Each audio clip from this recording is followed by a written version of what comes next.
Walter Ze'ev Laqueur was born on the 26th of May 1921 and died on the 30th of September 2018. He was an American historian, journalist and political commentator. Laqueur was born in Breslau, Lower Silesia, Weimar Germany, today Wroclaw, Poland, into a Jewish family. In 1938, he left Germany, immigrating to the British Mandate of Palestine. His parents, who were unable to leave, were murdered in the Holocaust.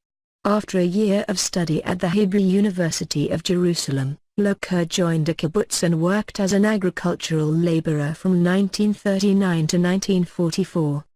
Between 39 and 44, he lived Kibbutz Sha'ar HaGolan, Kibbutz Ein Shemer, and, as a member, Kibbutz Shamir. In Mandatory Palestine, he worked as a correspondent for the Hashomer Hatzair newspaper, Mishmar, later, HaMishmar, and for the Palestine Post, later, the Jerusalem Post, before moving to the United States.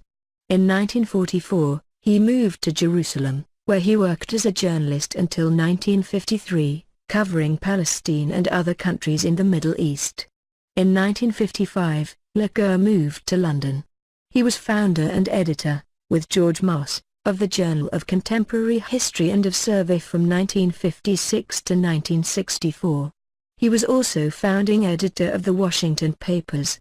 He was director of the Institute of Contemporary History and the Wiener Library in London from 1965 to 1994. From 1969 he was a member, and later chairman, until 2000, of the International Research Council of the Center for Strategic and International Studies, Washington. He was professor of the history of ideas at Brandeis University from 1968 to 1972, and university professor at Georgetown University from 1976 to 1988. He was also a visiting professor of history and government at Harvard, the University of Chicago, Tel Aviv University and Johns Hopkins University.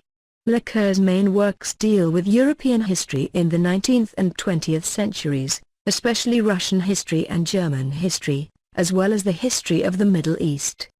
The topics he wrote about include the German youth movement, Zionism, Israeli history, the cultural history of the Weimar Republic and Russia, Communism, the Holocaust, fascism, and the diplomatic history of the Cold War.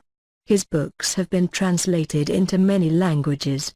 His comments on international affairs appeared in many American and European newspapers and periodicals.